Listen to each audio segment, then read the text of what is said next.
अस्सलामुअलैकुम। Rise and shine only on 365 news. मैं हूं नादिया खान, मेरे साथ हैं सुहेब हसन। कैसे हैं आप लोग? ठीक ठाक है?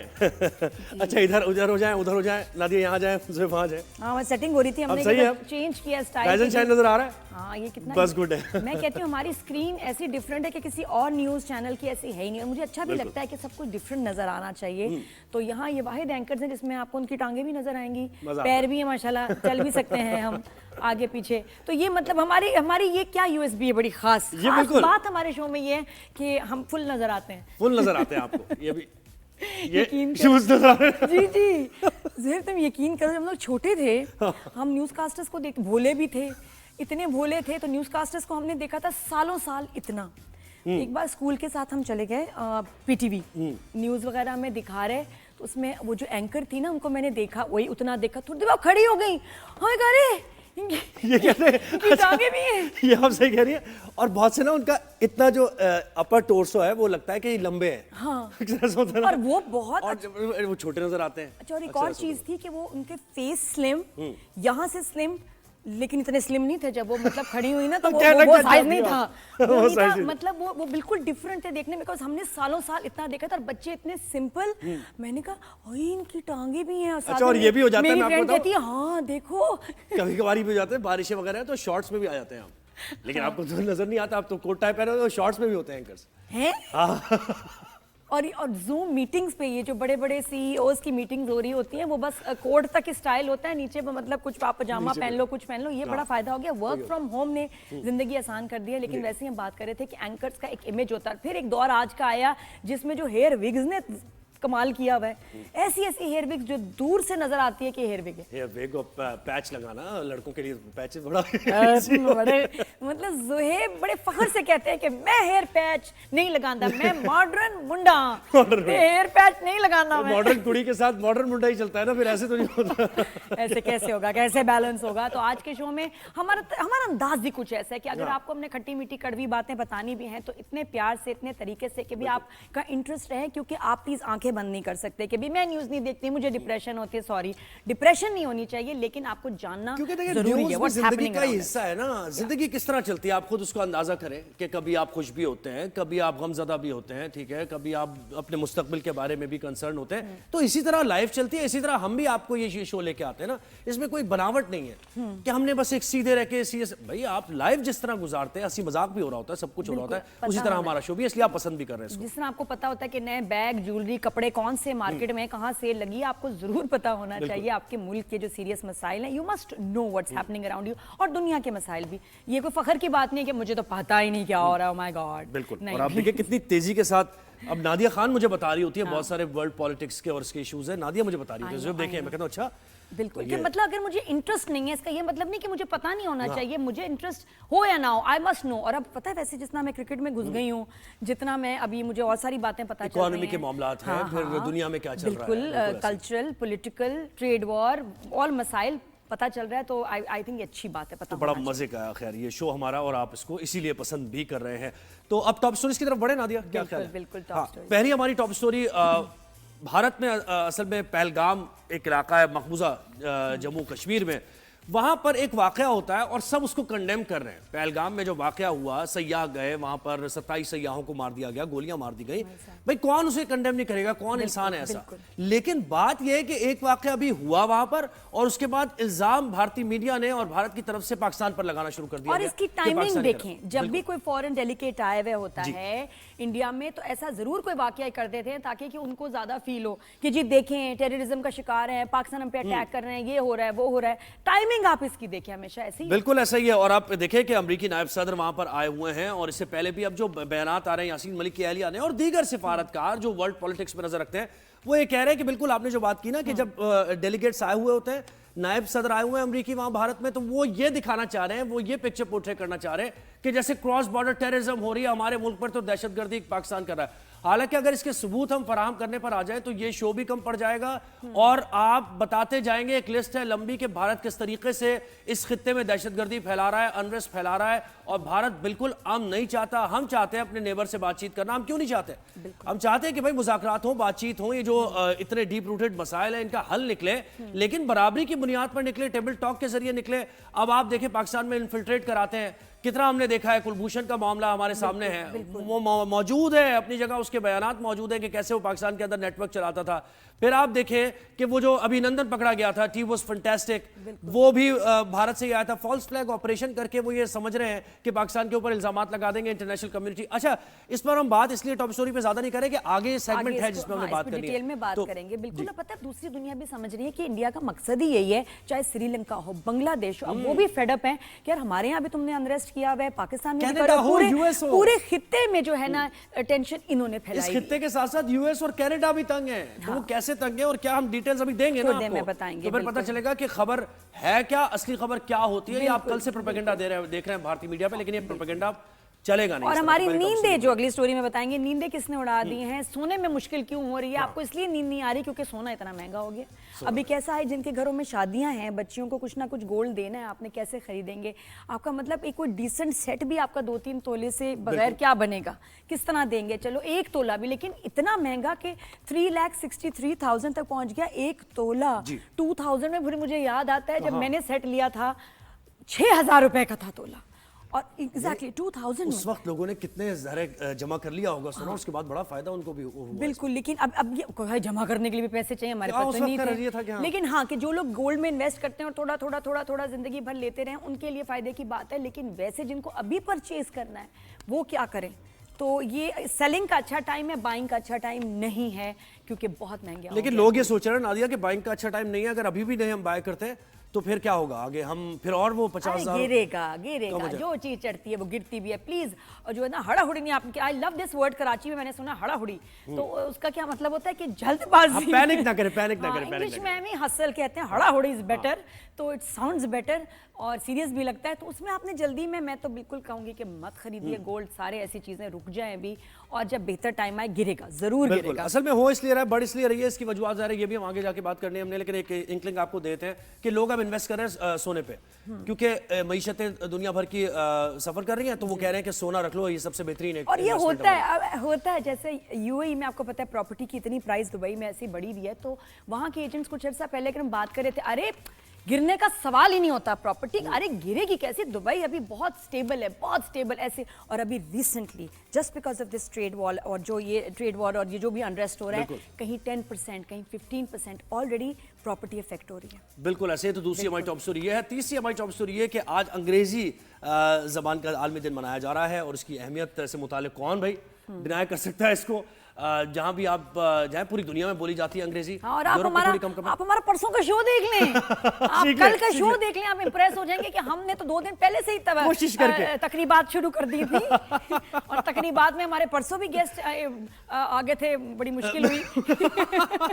आगे थे, उनको उर्दू नहीं आती थी, लेकिन खैर बखूबी निभाया, नहीं आती थी, बखूबी निभाया हमने। लेकिन मैं आपसे बड़ी इंप्रेस हूं, जो पक्के सवाल इंग्लिश में जोहेब ने किए ना गेस्ट से, मैं गेस्ट को छोड़ू, मैं इसको देख रही, ओह माय गॉड, जबरदस्त। नहीं, बस ये कि ज़ाहिर हमारे जॉब का हिस्सा है भाई, तो हमें कर रहा हूँ, लैंग्वेजेस आना तो बहुत अच्छी बात है। हाँ, लेकिन इसमें बहुत सारे अच्छा होता क्या है, बोल सकते हैं, लेकिन जब बोलने का टाइम आता है तो पता नहीं क्या प्रैक्टिस नहीं होती ना, प्रैक्टिस कोई बात नहीं। अच्छा, तो आज के दिन ही एक और अहम बात क्या है कि शोरा आफाक ड्रामा निगाह शेक्सपियर आज ही पैदा हुए, आज ही उनका इंतकाल हुआ। जी, तो इसलिए वो अंग्रेजी वो डे, लेकिन ये कि जब बोलने का वक्त, इंग्लिश वो सही है जो जब वक्त आए ना तो आप बोल पाए, आ जाए आपको एकदम ज़हन में, उस वक्त आपको बोलनी चाहिए। अगर उस वक्त ना बोली जाए तो क्या फायदा है इंग्लिश? और बाद में आप सोच रहे होते यार ये तो बड़ा इजी था, मैं ऐसे बोल सकता था, होता है ना, फंबल हो जाता है, पता नहीं। और हमारे ड्रामों में जो आप देखें, जो वहाँ ब्लंडर होते हैं, वो जो हम हंस के पागल हो जाते हैं। यार हमारी ज़बान उर्दू है, कौमी ज़बान उर्दू है, और ठीक है, इस पे बिल्कुल लेकिन आनी चाहिए, क्योंकि कोई भी शख्स, मैं कहती हूँ, और शुरू के दिनों में पहले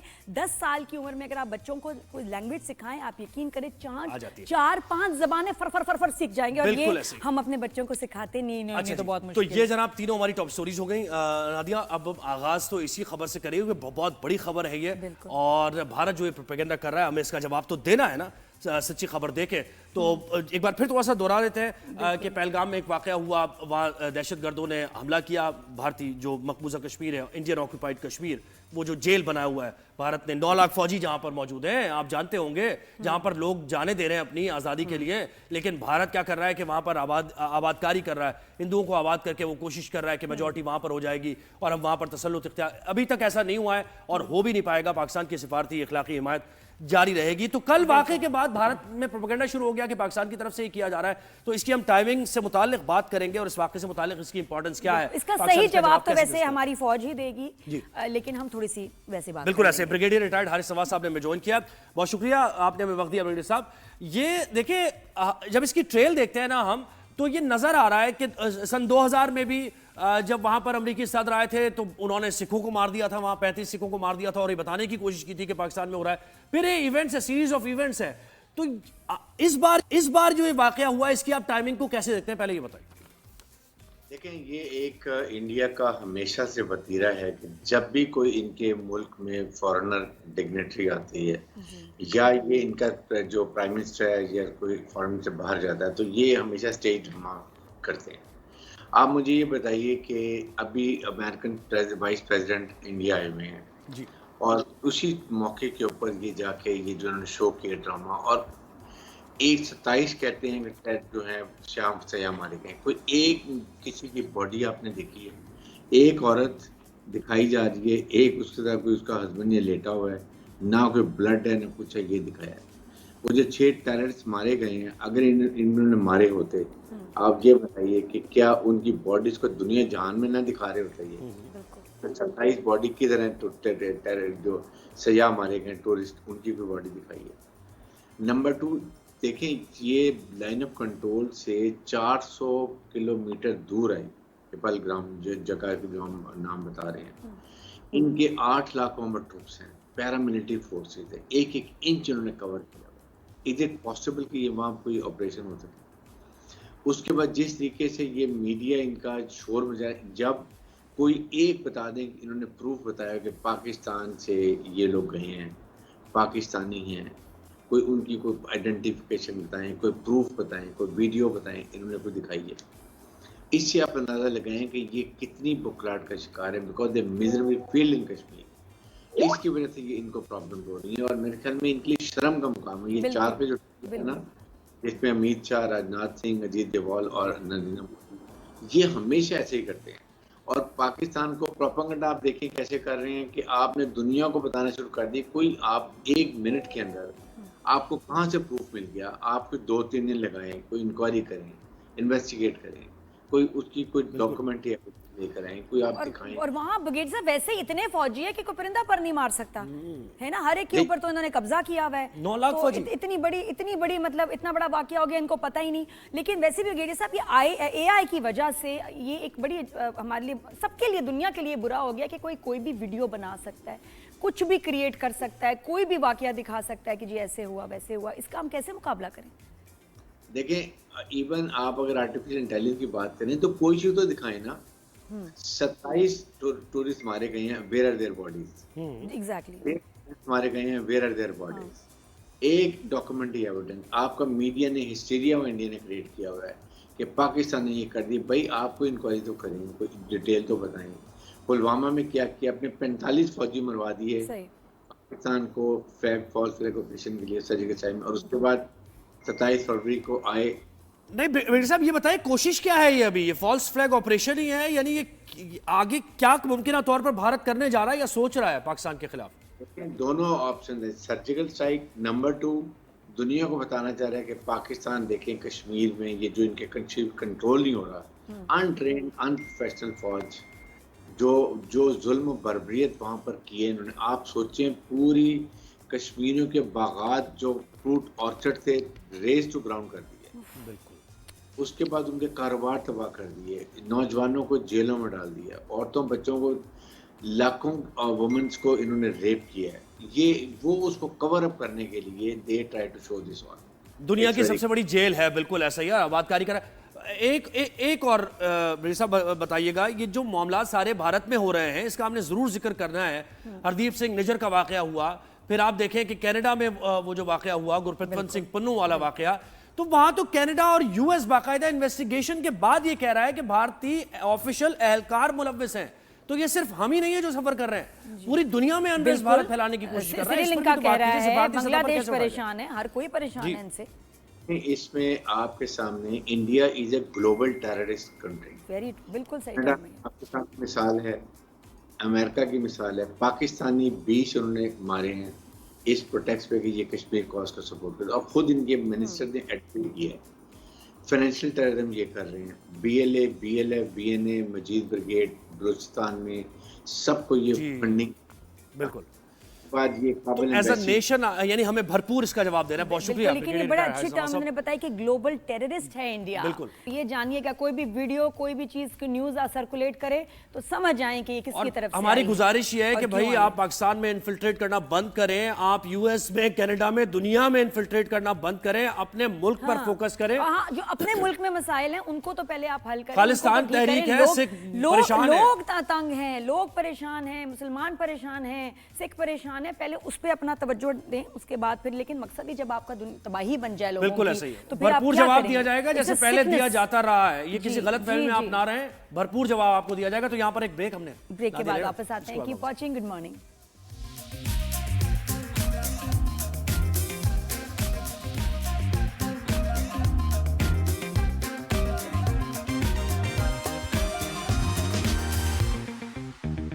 जी welcome back after the break. Rise and shine में गुड मॉर्निंग एवरीवन। और अपने कॉफी का कप लेके, चाय, मजून, कुछ भी जो मेरा अभी तक नहीं आया। देखें हमारी कॉफी कहाँ गई? पता नहीं कहाँ ज़ुहैब की कॉफी को पेश किया जाए। जी क्या बात है। मैं तो अब तो क्या था, कॉफी भी पीती हूँ, साथ में गर्म पानी का मग भी रखती हूँ कि मेरी आवाज थोड़ी सी जरा मर्दाना हो गई है बोलने की वजह से। और पता है इसका इलाज क्या है कि जब आपका गला बैठ जाए या आवाज बैठ जाए तो उसमें क्या जरूरी चीज है? मुझे सबने बताया ये पियो, ये खाओ। नहीं, best thing is deep sleep. Did you know that? तो आप जब आप होते हैं तो फिर इसकी वजह से होता है। अच्छा, अब हम बढ़ते हैं हमारा दूसरा सेगमेंट। पॉलिटिक्स पर भी काफी अरसे से हमारी बात नहीं हुई है, उस पर भी बात करेंगे। और कैनाल का इशू तो चल ही रहा है। अब इसमें यह हुआ कि सेनेट का जो इजलास हुआ कल, उसमें वॉकआउट किया पाकिस्तान पीपल्स पार्टी ने और बड़े सख्त बयानात भी दिए। वजीर आला सिंध भी बहुत वोकल दिखाई दे रहे हैं। सेनेटर शहरी रहमान ने भी बाहर आकर कहा कि अब दमादम मस्त कलंदर होगा अगर आपने नहीं हमारी बात को तस्लीम किया। तो पीपल्स पार्टी की सीनियर रहनुमा शहरा रजा साहिबा ने हमें ज्वाइन किया। शहरा साहिबा, अस्सलाम वालेकुम, कैसी हैं आप? ठीक ठाक हैं? वालेकुम अस्सलाम। आप दोनों का कॉफ़ी और गर्म पानी को मैं देख रही थी और मैंने बड़ी मुश्किल से अपनी आंखें खोली हैं क्योंकि मैं रात 2 बजे के बाद सोई थी। बहुत सही टाइम पे आंखें आपकी खुली है वैसे। शैला जी, लेकिन देखिए जब हम कम सोते हैं ना तो आपका भी होता है कि आपकी आवाज बैठ जाती है, ऐसे होता है मेरी तरह? नींद कम हो, बोले भाई ज़्यादा। मेरी तो आवाज़ वैसे ही थोड़ी सी ज़रा तो वो जब चीख के आपने चीखा कम है, मुझे बताया चीखा कम है आपने जो आपकी आवाज सही रहे। कितना चीखा है आपने? शैला जी मैंने 4 प्रोग्राम किए। कल मैंने 4 प्रोग्राम किए इसी जगह पे बैठ के क्योंकि इशू ऐसा है। और उसके बाद मुझे नींद नहीं आई 2 बजे तक। चले आंखें खुलने से, शैलजा साहब आंखें खुलने से आगाज करते हैं। आंखें खुल गई हैं, बहुत सही टाइम पे खुली हैं और पीपल्स पार्टी किसी भी सूरत इस पे कॉम्प्रोमाइज नहीं करेगी। तो पहले कैनाल के मामले पर ही बात करते हुए चलते हैं। कल तक जो कुछ हुआ उससे मुतालिक जरा हमें अवगत कीजिए। देखिए, पीपल्स पार्टी की आंखें तो जब ही खुल गई थी जब जुलाई 2024 में इस पे बात की और इसका काम रुकवाया। सही। फिर एक्निक पर भी इस पर बात की और इसमें इसका काम रुका। लेकिन हमें अफसोस ये है कि एक्निक ने ये नहीं समझा कि नवंबर से लेके अब तक इसको ख़त्म कर दिया जाए। नवंबर से वहाँ पे मेरी आवाज़ आ रही है? जी बिल्कुल आ रही है। नवंबर से लेकर वहाँ पे ये मसला फंसा हुआ है। तो इसको ख़त्म करने का ऐलान क्यों नहीं करते जब एक सूबे का कंसेंट आ गया है और सिर्फ एक सियासी पार्टी का नहीं आया। हर वो पार्टी जो भी जितनी स्ट्रेंथ रखती है वो सिंध में सरापा एहतजाज है। तो मैं समझती हूँ कि हुकूमत को एक ऐसा मंसूबा जो न फेडरल कैबिनेट में आया, ना ही पंजाब कैबिनेट में आया, ना ही कैबिनेट में डिस्कस हुआ, बस जब आया ही नहीं तो अप्रूव भी क्या होता, तो उसको कैसे बना सकते हैं। और एक मुहिम चलाई गई जरदारी साहब के ख़िलाफ़। तो वो ये भूल गए कि जरदारी साहब ने 18वीं तरमीम की है और उसके बाद सदर के इख्तियारात उन्होंने कम किए हैं, अपने आप नहीं समेटे सदर होने के तो बावजूद। उज़्मा साहिबा जो कह रही है कि साइन किए प्रेसिडेंट ने, तो वो क्या मतलब, वो क्या नैरेटिव ही है बस एक? उज़्मा साहिबा पार्टियां तो बदल रही हैं, लेकिन अगर कुछ पढ़ लेती तो ज़्यादा अच्छा था। कानूनदान भी अपने आप को कहती हैं ब्रीफिंग पे किसी के साइन रिक्वायर्ड नहीं होते, और ब्रीफिंग की पसंदीदगी या नापसंदीदगी की बुनियाद पर वो काम जो आईनी तरीके से होना है, सीसीआई में आना है, सारे सूबों की रजामंदी चाहिए, उसके बगैर नहीं हो सकता। मैंने कहा कि इसको अगर ये क्योंकि पंजाब का मंसूबा है, तो उज़्मा साहिबा ज़रा ये बता दें ब्रीफिंग को छोड़ के कि पंजाब की कैबिनेट में ये कब आया, कब डिस्कस हुआ, कब अप्रूव हुआ, और क्या एसेंट होने के एसेंट होने के लिए गवर्नर साहब के पास गया। एक ऐसा मंसूबा जो पंजाब की कैबिनेट में भी डिस्कस नहीं हुआ, तो उज़्मा साहिबा को थोड़ा सा आइन को पढ़ना चाहिए, थोड़ी सी 18वीं तरमीम को समझना शैला जी, चाहिए। आपको लगता है कि ये है आसानी से तय हो सकती थी चीजें, मुज़ाकरात होते और बहुत पहले हो जाते, इतना इसमें डिले क्यों आ रहा है कि कभी कोई बयान कभी कोई बात? बड़ा इंपॉर्टेंट इशू है, खत्म हो सकता है। ये कभी भी ना तय होती, इसलिए इसको छुप छुपाते किया गया है, क्योंकि हम कभी भी ऐसा नहीं होने देंगे। जब ग्रेटर थल कैनाल 2001 में बनाई जा रही थी, हमने उस वक्त भी बहुत एहतजाज किया था और हम नहीं चाहते थे। फिर चश्मा झेलम लिंक कैनाल जब बनाई गई तो उसमें भी ये था कि ये सरप्लस कंडीशन में इनको चलाया जाएगा, लेकिन आप देखें कि अभी फिर ये हो रहा है कि इन्हें चलाया जाए। तो अगर आप सारी इंडस रिवर पे ये चीज़ें बनाते रहेंगे और लोअर राइपेरियन से पहले ही पानी लेते रहेंगे, तो कैसे होगा? ये कभी ना होता डिसाइड। इसीलिए इस तरह से इस पे काम किया जा रहा है। मैं आप लोग को ये बताना चाहती हूँ कि ये समझते हैं कि हमारा कोई इलाका नहीं है इन चीज़ों से। कहते हैं कि दरियाए सतलज से पानी लेंगे। दरियाए सतलज से को आप हेड सुलेमानकी पे चले जाएं, वहाँ से जाकर और पूरा आप करते आए। दरियाए सतलज के नाम पे एक नाला पड़ा हुआ है जिसमें कचरा पड़ा है। 10% भी पानी नहीं मिल रहा शहर साहब, पानी सिंध को 10% भी नहीं मिल रहा पानी जो हिस्से का है उससे। जी, दरियाए सतलज में दरियाए ब्यास भी गिरता था, वो कब का सूख चुका है। बिल्कुल। और ऑलरेडी यहाँ कितनी शॉर्टेज है जेहलुम जो कि चनाब में गिरते थे, रावी का पानी बहुत कम है, और जेहलुम से पहले ही पंजाब पानी ले लेता है। तो अब जब ये पंजनत पे आते थे और बड़े दरिया बनते थे तो पंजाब नाम रखा गया था। फिर वहां से 21 किलोमीटर दूर कोट मिठन पे ये दरियाए सिंध में गिरते थे, और दरियाए सिंध में गिरने के बाद जब ये सबसे बड़ा अजीमुशान दरिया बनता है तो उसके बाद सारे सूबों का हिस्सा निकलता तो था। शैला साहिबा मुझे ये बताएं कि इरादा क्या है, दो दरिया, विफाक का इरादा क्या है? गंदुम के मामले पे भी आपके साथ वो कॉन्फ्रंटेशन में आ गए हैं, फिर आपको अली अमीन गंडापुर ना बने ये भी मशवरे दे रहे हैं वो, लेकिन दूसरी तरफ राना सनाउल्लाह 3 बार राब्ते कर चुके हैं वजीर इत्तलात सिंध से।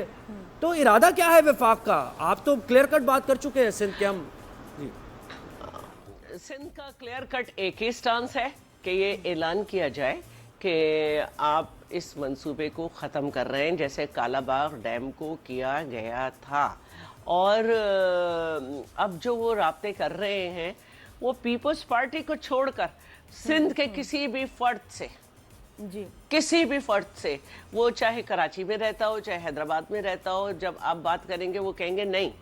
और ख़ास तौर पे जो कोस्टल बेल्ट है, अगर आप वहाँ पे चले जाएं, बदीन, ठट्टा, सजावल, तो आपको आबादियों से खाली नजर आएंगे, क्योंकि वो पानी जो समंदर में रिक्वायर्ड होता है कि समंदर में जाए दरिया का पानी, वो तक नहीं जा रहा, जिससे डेल्टा नहीं बन रहा और इरोजन बढ़ रहा है और हमारी ज़मीनें बंजर हो रही हैं, माहीगीरी ख़त्म हो चुकी है। जब इनसे बात करो तो कह रहे हैं हम तो सही पानी दे रहे हैं, वरना तो दरिया में समंदर में चला जाता है। पीने का पानी है वो भी जो है चाहते हैं कि ले लिया जाए। लेकिन आप बताएं शैला जी, कितनी अफसोस की बात है कि जब हमारा ये मसला है और ये मसला बढ़ेगा ही, तो उसमें हम सोल्यूशंस की तरफ क्यों नहीं जाते? क्यों हुकूमत इन्वेस्ट नहीं कर रही time and money on projects like water storage, desalination? ये क्यों नहीं हो रहा?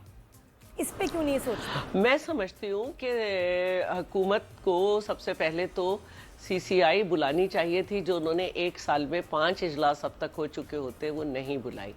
और उसके बाद कहते हैं कि हम राज़ी थे। आपने तो हमें बैठने का प्लेटफॉर्म ही नहीं दिया। और दूसरी बात जो है वो ये है कि देखिए इस वक्त ऑलरेडी पाकिस्तान में पानी की सूरत हाल बहुत कम है, तरबेला पर भी डेड लेवल से नीचे, तो पंजाब में खुद पानी नहीं है तो कहाँ से लेंगे। दूसरी बात ये है कि हम बहुत सारे तरीके कर सकते हैं, हमारा मुल्क एग्रीकल्चरल कंट्री है, लेकिन अगर आप पंजाब की सूरत हाल देखें तो उन्होंने सेंट्रल पंजाब में और पिंडी में जो थोड़ी बहुत काश्त होती थी उन सबको कोऑपरेटिव सोसाइटीज़ में बदल दिया है। और, और उसके बाद जो ज़राई ज़मीन है उसको तो इस तरह ख़त्म कर रहे हैं और उसके बाद जा रहे हैं चोलिस्तान की तरफ।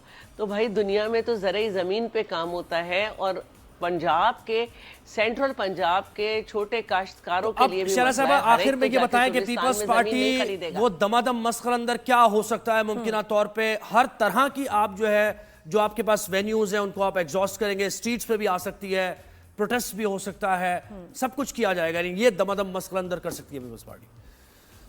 अच्छा देखिए, पहले तो पीपल्स पार्टी यही कर सकती थी कि इस पे काम रुकवाया जाए और जुलाई 2024 से काम रुका हुआ है। लेकिन जब से पंजाब ने अपना एक इस पे बजट एलोकेट किया है तो हम इस पे बिल्कुल बात करना चाहते हैं। जब से इसके इनॉग्रेशन की बात हुई है तो सिंध में तो तूफान आ चुका है।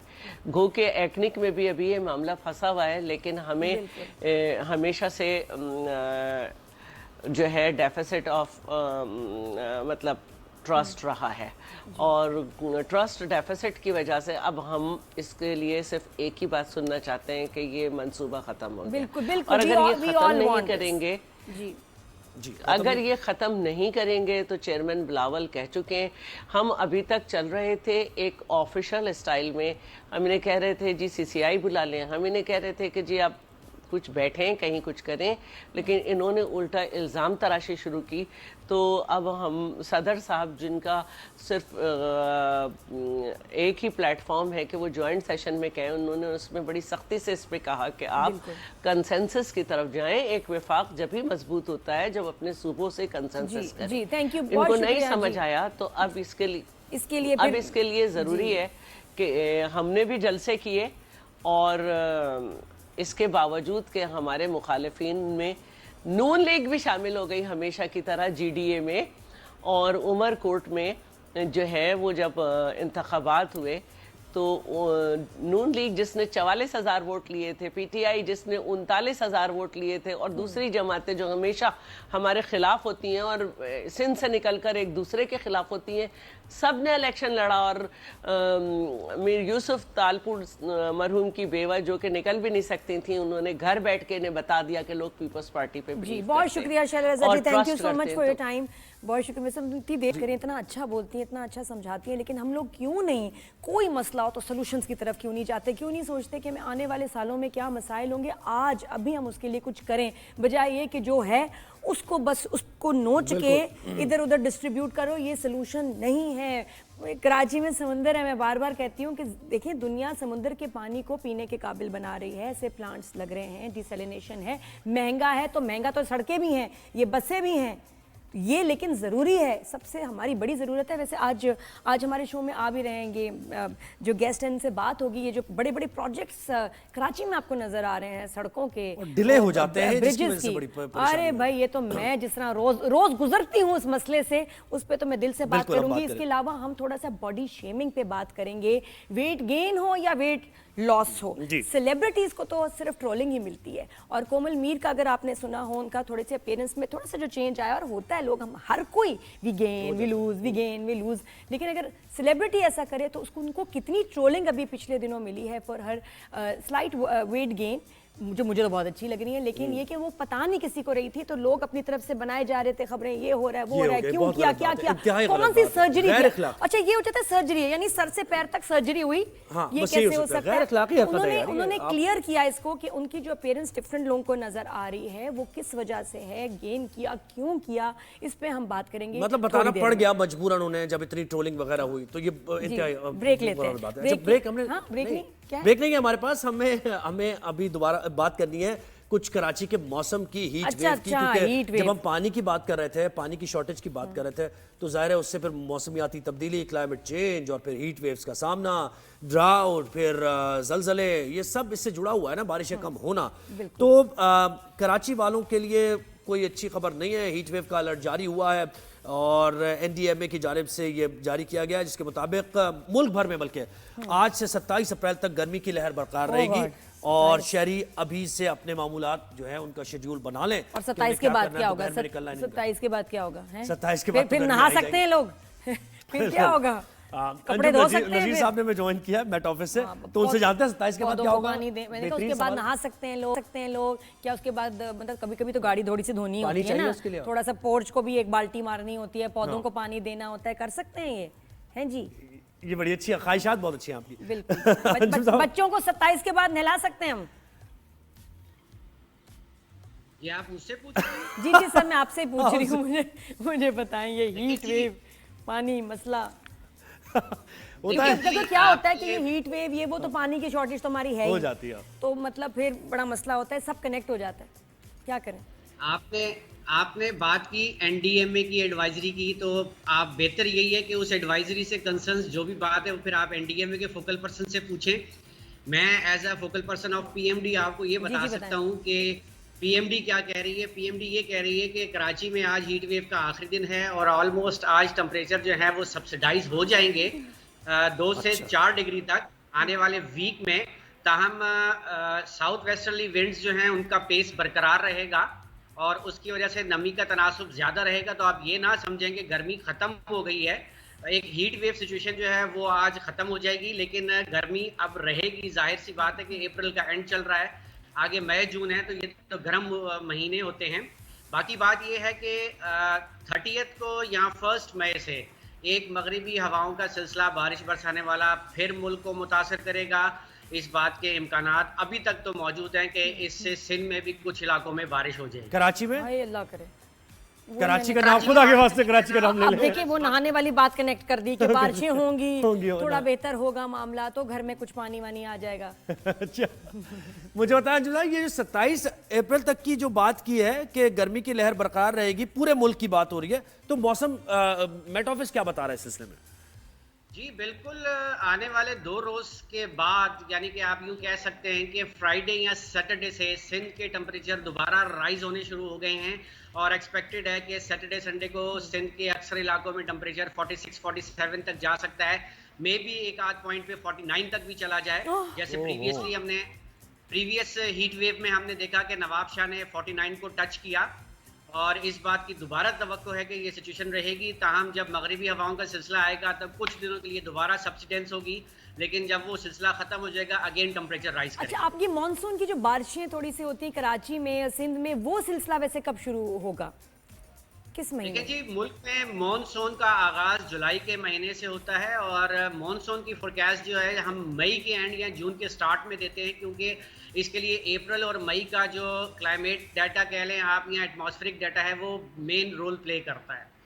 एटमॉस्फेयर ने अप्रैल और मई में क्या बिहेवियर रखा। वो ये जो गर्मी की बात है ना, आप हंसते मुस्कुराते हुए देते ना अंजुम साहब, बहुत अच्छे लगते हैं, आपको पता है ये बात? हौसला आपका, आपकी वजह से हमें हौसला मिलता है। थैंक यू सो मच, बहुत शुक्रिया आपके टाइम का, थैंक यू। ये यार बात हो यही बात हो गई, बस यही है, यही मुमकिन था। मैं देखती थी क्वेटा वगैरह में फिर भी अभी अच्छा मौसम है, 20s में है, इस्लामाबाद में अच्छा है, आपके इस्लामाबाद में? इस्लामाबाद में बारिशें हो रही है, ओले पड़े, फिर गर्मी हो जाती है, कड़कती हुई धूप कहाँ से निकल आती है, मुझे तो ये समझ नहीं आती। लेकिन खैर ये वो कह रहे हैं कि हीट वेव आज से कम हो जाएगा, जो कराची में हम देख रहे हैं ना कि दोपहर में बहुत ज्यादा गर्मी। अच्छा, मुझे ये बताएं कि ये क्यों पिंडी में हम सुनते थे कि जब बारिश के बाद धूप निकले तो गीदड़ की शादी हो रही है, इसका क्या मतलब? इस जोएब को मैं टाइम दे रही हूँ, ब्रेक तक का टाइम है, ब्रेक के बाद मुझे बताओगे कि क्यों कहते हैं गिदड़? क्या सवाल क्या था? बारिश के बाद धूप निकले तो कहते हैं गिदड़ की शादी हो। गिदड़ की शादी, इसका क्या मतलब है? ये हमसे कोई मजाक करते थे बचपन में हैं या इसमें कोई सच्चाई है? ये पूछेंगे हम यहाँ भी राइज एंड शाइन के। फिर उल्लू बाटा आ जाएगा, सो जाओ वरना उल्लू बाटा। मैं आपको दे रही हूँ 2 मिनट, आप रिसर्च करें, ब्रेक के बाद मिलेंगे, आप भी सोचें। हाँ जी, keep watching, good morning.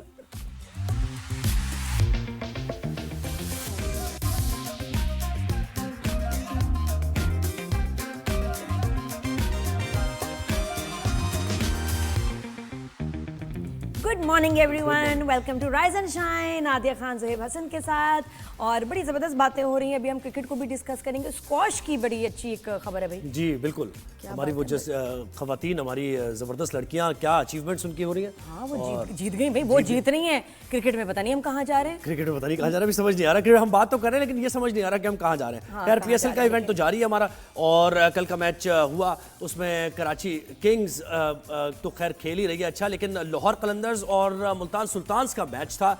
Multan के अंदर ये मैच था, होम ग्राउंड पर खेल रहे थे मुल्तान सुल्तान्स, और उन्होंने दिखाया कि भाई होम ग्राउंड के सामने वो अच्छा खेले और बेहतरीन मैच जीते। अब मेरे ख्याल वहाँ के लोग उनको चेयर करने आए हुए होंगे भी। बिल्कुल, तो बहुत ज्यादा तालियां हूटेंगे, हु हा हो रहा होगा। बहुत ज्यादा तादाद में थे। लाहौर कलंदर्स के खिलाफ मुल्तान सुल्तान्स ने टॉस जीतकर बैटिंग की, बड़ा स्कोर किया। लाहौर कलंदर्स 195 रन बनाकर आउट हो गई। इस्लामाबाद यूनाइटेड के अभी इवेंट में पहली पोजीशन पर बरकरार है, पहले नंबर पर है पॉइंट्स टेबल पर। कराची किंग्स 3 फतवाहात के साथ दूसरे नंबर पर है। लाहौर कलंदर्स 4 पॉइंट्स के साथ तीसरी पोजीशन, और पेशावर ज़ल्मी और क्वेटा ग्लैडिएटर्स के 2-2 पॉइंट्स हैं। क्या बात है। और मैं आपको एक जबरदस्त खबर बताऊं कि अगर आप हमसे कोई सवाल करना चाहते हैं, you want to be part of rise and shine, तो अभी इसी वक्त आप लाइव, जो आप टीवी पे तो देख ही रहे हैं, जरूर देखें टीवी पे, साथ में अपने फ़ोन पे यूट्यूब पे हमें लाइव देखें, और वहाँ हम चैट कर सकते हैं। और ये चैट बिल्कुल सीरियस होनी चाहिए, इसमें अच्छे सवाल होने चाहिए, मज़ेदार सवाल होने चाहिए, आप उसमें हम पार्टिसिपेट कर सकते हैं। तो अभी अच्छी बात है, एंगेजमेंट हो गई भाई, मुझे मैसेजेस नजर आ रहे हैं। अरे यू लुक ब्यूटीफुल, आप कितनी हसीन, आप कितनी अच्छी बातें कर रही हैं। ज़ुहैब जो हैं, ओहो बड़ा खराब से लग नहीं, ज़ुहैब कमाल है, कहने कमाल है। और आप लोगों का साथ में केमिस्ट्री, बातचीत, टाइमिंग बहुत जबरदस्त है हमारा जो है ना। हाँ, ये कॉम्बिनेशन बड़ा बेहतरीन है।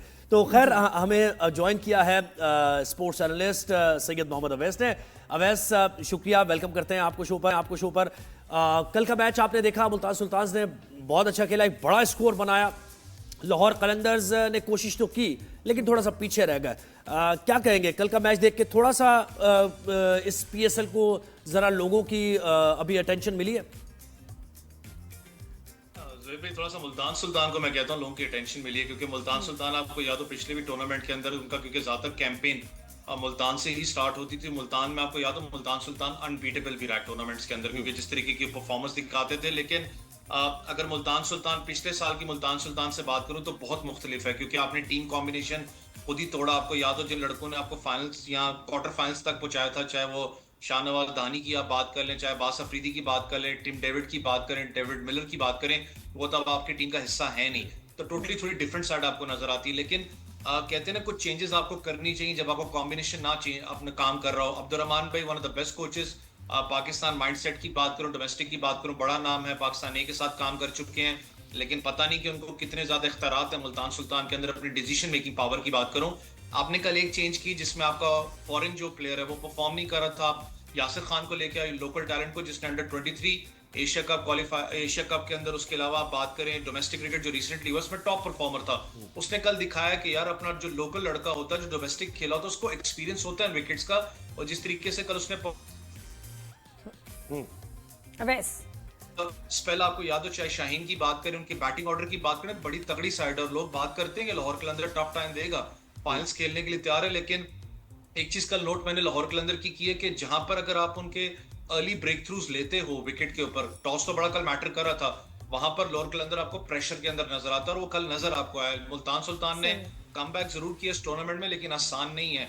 आपने इस टूर्नामेंट के अंदर रहने के लिए, चाहे मुल्तान है चाहे पेशावर है, आपको बैक टू बैक मैचेस जीतने और अपने रन रेट को मेंटेन करके रखना है। तो आसान नहीं होगा मुल्तान की, लेकिन एक अच्छी बात थी कि एटलीस्ट एक रिदम, मैं कहता हूं कि वापस मुल्तान अच्छा, लेकिन लोगों ने सपोर्ट किया मुल्तान की, जो वहां में जो फैंस हैं, शायकीन है, वो आए स्टेडियम में मैच देखने आए, कोई रौनक थी? देखिए, मुल्तान के अंदर तो काफी, आपको पता है, हमेशा क्राउड तगड़ा होता है। कल भी क्राउड, आपको मैं फुल हाउस की बात नहीं करता, लेकिन कल अच्छा क्राउड था मुल्तान के अंदर। कराची से बेहतर था। कराची से बेहतर था, क्योंकि मुल्तान की खासियत हमेशा रही है, चाहे वो टेस्ट क्रिकेट की बात करें, चाहे T20 ODI क्रिकेट की बात करें, क्योंकि वहाँ इंटरनेशनल मैचेस होते हैं तो आपको क्राउड प्रॉपर तरीके से नजर आता है तगड़ा। ऑब्वियसली कल, क्योंकि आपको पता है वीकेंड था भी नहीं वहां पर, लेकिन एक अच्छी बात है, जब मुल्तान सुल्तान को मैंने कहा ना, एक थोड़ा सा एज चाहिए था, अपने क्राउड की सपोर्ट भी बड़ी इंपॉर्टेंट होती है, वो कल आपको नजर आया कि जिस तरीके से क्राउड वहां पर था। फिर आप बात करें पिंडी, तो आपको पता हाउसफुल हमेशा रहा। अब लाहौर की बारी है, लाहौर में देखने वाली बात, लाहौर भी ज़ाहिर है हाउसफुल होगा। लेकिन वैसे कल आपने देखा कि विकेट बड़ी टफ, बड़ी यानी बॉल फंस नहीं रहा था। कराची में हमने देखा कि ऑस्ट्रेलियन टर्फ का इस्तेमाल किया था, वहाँ ग्रिप भी हो रही थी बॉल, तो क्या कहते हैं आप, आने वाले मैचेस में बैटिंग टर्फ बनाई जाए तो जरा इंटरेस्टिंग मैच होगा? अच्छा जोएब भाई, थोड़ा सा मुल्तान का आपको पता है ना कि अगर हिस्टोरिकली आप देखो तो वहां पर स्पिनर्स डोमिनेट करते हैं, उस विकेट के ऊपर टर्न होता है स्पिनर्स के लिए, लेकिन बैटिंग के लिए ज्यादा साजगार रहती है। अब अगर मैं T20 क्रिकेट की बात करूं, पाकिस्तान में जिससे सबसे ज्यादा विकेट्स की बात करूं, टीम साउथी ने यहाँ पर आउट की है मुल्तान की विकेट के ऊपर, तो थोड़ा बहुत पेसर्स को भी सपोर्ट करती है, लेकिन टेस्ट क्रिकेट के अंदर स्पिनर्स को ज्यादा डोमिनेट करती है। कल इसलिए मैंने कहा ना, टॉस बड़ा इंपॉर्टेंट था कि जो भी टॉस जीता उसके जेन में ये जरूर था कि बैटिंग ट्रैक है, यहाँ पर 200 सवा 200 हमने लगाना है, क्योंकि 200 भी चेजेबल टोटल था यहाँ पर। अगर वो मुल्तान तगड़ी बॉलिंग स्पेल ना करता, लाहौर के तो वैसे किसने बेस्ट खेला आपके ख्याल में? बेस्ट गेम किसकी थी और हल्की गेम किसकी थी? देखिए यासिर खान, फिर मैं कह रहा हूँ कि एक तगड़ा प्रोस्पेक्ट था मुल्तान के लिए, क्योंकि इतना बड़ा आपका थिंक टैंक बाहर बैठा हुआ, अब्दुर्रहमान भाई वगैरह बैठे हुए हैं जिसको डोमेस्टिक क्रिकेट का सब चीजों का पता है। मैं फिर नादिया हुई बात करूंगा कि सबसे बड़ा जो हमारा मसला ये होता है कि जहां पर हम जब हम फ्रेंचाइज क्रिकेट की बात करते हैं, खास करके स्टारडम में आपके बहुत से लड़के जो बेंच पे बैठे हैं, जो पाकिस्तान डोमेस्टिक में परफॉर्म करते हुए हैं, वो बेचारे इतना ज्यादा हाईलाइट नहीं होते, क्योंकि जब आप फ्रेंचाइज क्रिकेट की बात करते हो तो आप ज्यादा स्टारडम पे जाते हो कि स्टारडम हो, एक महीने का टूर्नामेंट है, जितना वसूल कर सकूं मैं करूं। लेकिन फिर भी वो एक लड़का ज्यादा फेस्टिवल है स्मार्ट नहीं बहुत जबरदस्त, PSL celebrating cricket, the love of cricket. Break लेते हैं, ब्रेक के बाद वापस आएंगे, भी कुछ है शो में। Thank you so much Awais, आपने हमें टाइम दिया, फिर आपसे बात करेंगे और फॉरेनर्स से मुतालिक भी बात होगी कि इसमें काफी लोग बात कर रहे हैं, इंडिया में भी जो IPL चल रही है ना, उस पे ब्रेक के बाद, ब्रेक के बाद शार्प ब्रेक है। ओके, शार्प ब्रेक है, ब्रेक के बाद आते हो।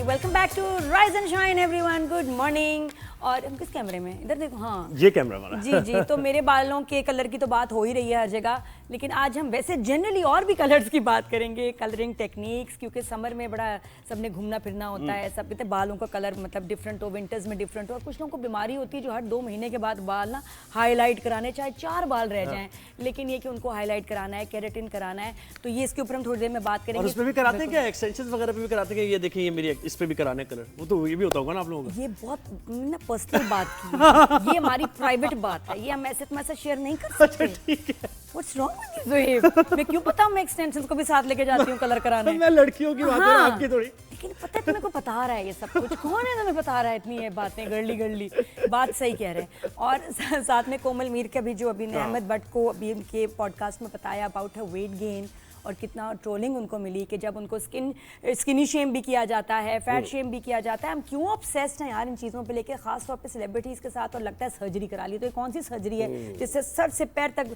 इंसान गेन भी कर लेता है, लूज भी कर लेता है? क्या हो गया भाई, इस पे बात करेंगे। लेकिन अभी तो जो बेस्ट टॉपिक है, मैं ढूंढ रही थी किसी को, मिल गया। आज मेरा मकसद पूरा हो गया शो ज्वाइन करने। मैं आपको बताता हूँ क्यों ढूंढ रही थी। असल में कराची में जो मेगा प्रोजेक्ट्स है या फिर इंफ्रास्ट्रक्चर के प्रोजेक्ट्स है, आपको पता है कि कराची एक उरूसुल बिलाद है, इतना बड़ा उरूसुल बिलाद है, मेट्रोपॉलिटन सिटी है, और ये सबको अकोमोडेट करता है। पूरे पाकिस्तान से लोग यहाँ पर आके रहते हैं, बसते हैं, रोजगार कमाते हैं।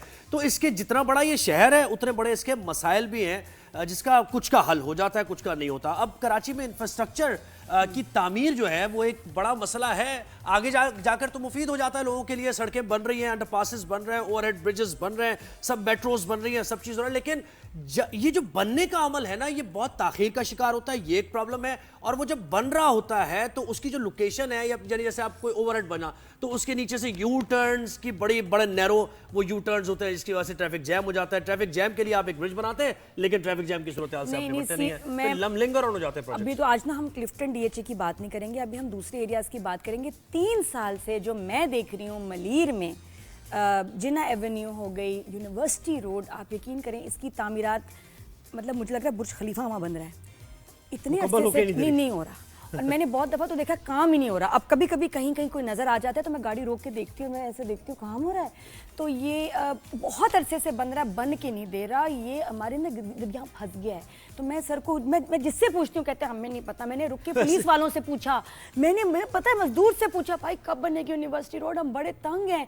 हमारा ट्रैवल टाइम मलीर के लोग जो हैं वहाँ से DHA या इधर की तरफ 15-20 मिनट बढ़ गया है, और शाम के वक्त 1-1 घंटा डिले हो रहा है। तो मैं सर बहुत शुक्रिया तारिक मुगल मेरा साहब ने दिल कर रहा है मैं शक्करवंडा, लेकिन मुझे बड़ी खुशी है कि फाइनली शायद मुझे कोई जवाब, मुझे सिर्फ आंसर्स चाहिए बहुत सारे लोगों की तरह। अस्सलाम वालेकुम, कैसे हैं आप? तारिक मुगल साहब जनाब हमारे साथ हैं, जो कि इस वक्त DG technical services Karachi metropolitan corporation है। एडमिनिस्ट्रेटर मलिर रह चुके हैं, एडमिनिस्ट्रेटर वेस्ट रह चुके हैं, एडमिनिस्ट्रेटर बिन कासिम रह चुके हैं। बड़ा तजर्बा है इनका जी। सर अब बता दें ये क्या हो रहा है? असल में ये है कि देखें, शुरू से कराची की डेवलपमेंट में हमारे काफ़ी तो क्या कराची में किरदार आए, मगर अभी गुज़िश्ता 2-3 साल से आप देख रहे हैं कि कराची की डेवलपमेंट में थोड़ी स्पीड अप बढ़ी है। आपने अब जैसे जिक्र किया अपना जिन्ना एवेन्यू का, ये खास मैं जिन्ना एवेन्यू और यूनिवर्सिटी रोड की जरूर बात करूँ। जिन्ना एवेन्यू का जिक्र किया तो ये वहाँ पे असल में इश्यूज ये हैं कि मेरी कल भी SES लोकल गवर्नमेंट से मीटिंग हुई थी, MD वाटर बोर्ड से मीटिंग हुई थी। वहाँ पे वाटर सीवरेज का इशू है, जिसकी वजह से हम अभी रिसेंटली तकरीबन 1 महीना पहले हमने उसको पैच वर्क वगैरह कराया था, मगर वो ये हुआ कि वो फिर सीवरेज का पानी वापस 2 साल में जो सड़क बनी थी वो तोड़ दी दोबारा, टूट गई। अभी ये है कि मेरी MD वाटर बोर्ड से बात हुई थी और अपने सेक्रेटरी लोकल गवर्नमेंट साहब से बात हुई थी, तो उन्होंने ये यकीन दहानी की है कि अभी एक सीवरेज की स्कीम और वाटर की स्कीम, पहले मैंने इनको कहा था कि हमें सीवरेज और वाटर क्लियर करके दे दें, उसके बाद जो है ना हमारा रोड क्लियर हो जाएगा, क्योंकि उसकी वजह से जो हमारे डैमेजेस होते हैं ना वो उसी वजह से होते हैं, जो सीवरेज का पानी बाहर निकलता है और प्रॉपर जो तारिक साहब ये उसका नहीं है। कराची वेस्ट आप देख लें, वहाँ प्रॉब्लम, कराची सेंट्रल में यही है। एक रोड बनी है, बड़ी मुश्किल से बनी है, लोगों ने सफर किया और थोड़े से चलता है वो रोड खुद उम्मीद थी कि हो ही जाएगा, सब्र कर लो, फिर वो तोड़ दी वो रोड। और ये सालों लग जाते हैं। हमारी प्लानिंग की उतनी वीक है कि पहले पता होना चाहिए कि पहले ये काम करना है सीवरेज और पाइप्स का, उसके बाद सड़क बनानी, क्योंकि इसमें वेस्ट कितना पैसा हुआ। बिल्कुल ऐसा ही है। अभी देखें अभी रिसेंटली हमने शारा नूरजहां का तकरीबन 4 किलोमीटर का ट्रैक आपने देखा होगा, बड़ा खूबसूरत रोड, हालांकि वो हालत उसकी ख़राब थी। वो कहाँ है? शारा नूरजहां सेंट्रल में, डिस्ट्रिक्ट सेंटर में 4 किलोमीटर का ड्यूअल कैरेज वे रोड बना हुआ है, उसके साथ 1-1 किलोमीटर की हमने पैरेलल के रोड्स भी बनाए, मगर वहाँ पे भी अभी रिसेंटली ये हुआ कि पानी की 12 इंच की लाइन लीक हुई और तकरीबन 20 फुट का गड़ा जो नीचे वो पानी दायर मट्टी ले लेती है, तो वो नीचे बैठ गया था रोड। अब ये सारी चीज़ें जो है ना वो सीवरेज और वाटर की प्रॉब्लम होती है, कभी खुदा ना खास्ता ऐसा हो जाता है कि वो नीचे हमें तो अंडरग्राउंड पता नहीं। मुझे बताएं वहाँ बना क्या रहे हैं, वहाँ बन क्या रहा है, हमें यही नहीं समझ आ रही, क्योंकि वहाँ इतने बड़े बड़े स्टील की ना फेंस लगाए हुए, उस तरफ क्या हो रहा है हमें नहीं पता, बना क्या रहे हैं किस जगह पे यूनिवर्सिटी आप मुझे जिन्ना एवेन्यू भी पता है। यूनिवर्सिटी रोड तो इतना खौफनाक मसला है, क्योंकि पिछले 4-5 साल से वैसे ये काफी लंबा नहीं हो गया प्रोजेक्ट, होके नहीं दे रहा। हाँ उधर से आते हैं यूनिवर्सिटी रोड से, वहाँ क्या बना? यूनिवर्सिटी रोड से हमारा रेल लाइन का मंसूबा बन रहा है, सिंध गवर्नमेंट बना रही है। वहाँ पे ये है होगा कि जो बसेस चलेंगी वो उस लाइन में चलेंगी, और दूसरा ये जो रोड है वो एक्सटेंड होके ये चला जाएगा पीछे, तो जो पब्लिक बसों में सफ़र करती थी, जो खड़े होकर करती थी, वो रेड लाइन में एयरपोर्ट से शुरू होगी और वो टावर तक जाएगी। सर 3-4 साल हो गए, खत्म कब? असल में देखें वहाँ पे प्रॉब्लम ये होता है कि जो सर्विस अभी ये जो आपने जिक्र किया ना कि रोड बन जाता है, फिर वो सर्विसेज निकल आती हैं, रोड बैठ जाता है, ये होता है, तो ये इसी वजह से है कि हमने अभी जो रेड लाइन बन रही है तो उसमें पूरा इंफ्रास्ट्रक्चर चेंज कर रहे हैं। 3 साल में बनी क्यों नहीं? अगर मंसूबा था तो अभी तक बना क्यों नहीं? बनी छोड़े उसका 10% काम भी 20% काम भी 20% नहीं, अभी उसका तकरीबन नेक्स्ट ईयर में ये रेड लाइन कंप्लीट करके सर वादा करें, ये यूनिवर्सिटी रोड खुल जाएगी, बन जाएगी। मुझे आज एक डेट लिख ले भाई, वादा कर लिया भाई, देखे ऑन एयर के अगले साल ये ऑपरेटिव हो जाएगी, ऑपरेटिव हो जाएगी, जोड़ा बनवाऊंगी उस दिन, मुझे प्लीज बता दें। और ये मैं आपको बता दूं, ये जबरदस्त मंसूबा है। इसमें जो भी पहले तो जब बारिश का पानी होता था रोडों में खड़ा होता था, तो इसके अंडरग्राउंड रिजर्वायर टैंक्स बनाए, जो बारिश का पानी इसी रोडों पे आता था वो रिजर्वायर टैंक्स में जाएगा और उस पंपिंग स्टेशन के जरिए जो है वो अच्छा, चला मुझे समझ नहीं आती कि अगर कुछ बन रहा है तो थोड़ा थोड़ा खुदाई करें, बनाएं, आगे चलें, पूरी स्ट्रिप को खोद क्यों दिया जाता है? नहीं, ये नहीं हो सकता ना, कि ये असल में क्या है कि जो अलाइनमेंट होती है, अलाइनमेंट को अगर हम छोटे छोटे पीसेज में बचाएं तो फिर वो हमारा प्रॉब्लम वो क्रिएट कर देता है। हम पूरा ट्रैक लेते हैं, उसमें ये होता है जैसे 3 साल में जिन्ना एवेन्यू की जो रोड है उधर एक जो पोर्शन है वहां तक तो कभी कोई आया ही नहीं। अच्छा, शुरू में एक बात बताऊं, ये डिले होने का प्रॉब्लम ये है कि जब ये काम शुरू हुआ था तो उस टाइम डॉलर के प्राइसेस कम थे, और ये जब स्टार्ट हुआ दायरे बाहर की इंटरनेशनल कंपनियां ये वो कर रही तो उसमें डॉलर के प्राइस जैसे राइज हुई तो वो कंपनी दोबारा उसकी तो उनकी ज़ाहिर है उनको मुझे बताएं बहुत से मेगा प्रोजेक्ट हैं जिनमें विफाक भी हमें फंड कर रहा है, उसकी वजह से भी डिले आ रहा है नहीं कराची? ऐसी कोई नहीं, कोई वफाक का वो नहीं है। वो असल में K4 का जो प्रोजेक्ट है अपना वाटर बोर्ड का, उसमें वफाक पीटर फंडेड होता है, उसमें थोड़ा प्रॉब्लम आ रहा है, तो फंड्स सर नहीं आ मुझे रहे पता है थे। यूनिवर्सिटी रोड बंद कब रही है, कंप्लीट क्या आप सब हटा देंगे? नेक्स्ट ईयर में ऑन एयर कह रहा हूँ, कह नेक्स्ट दिया ईयर ना में उन्होंने। कंप्लीट हो जाएगा। एक ये सेकंड, आपको और बता रहा हूँ। यूनिवर्सिटी रोड की जो सड़क की अजियत है वो खत्म हो रही है नेक्स्ट ईयर किस महीने? नेक्स्ट ईयर ये जून तक आपको जून clear- तक खुशखबरी मिल गई Next आपको year. भाई। अच्छा, और उसमें फिर वो जो आपकी बस का मंसूबा है वो शुरू हो जाएगा? शुरू हो जाएगा, बसेस शुरू हो अच्छा, जाएंगे क्या हमारे। अच्छा, अब जिन्ना एवेन्यू पे आ जाए। नहीं, वो अब कब जिन्ना एवेन्यू बनेगी? से निकलते नहीं, हैं मेरे पता 3 मसले हैं, मैं अभी इधर ट्रांसपोर्ट आई की हूँ बात। क्योंकि सर आपके वो घर के हाईवे रास्ते में आता है। जी जी बिल्कुल, मैं तो रोज मतलब 2 ड्रामे के एपिसोड देख लेती हूँ जाते हुए आते हुए, लेकिन जो मेरा टाइम बचा है ना वो बचाया है शाहराह भुट्टो ने।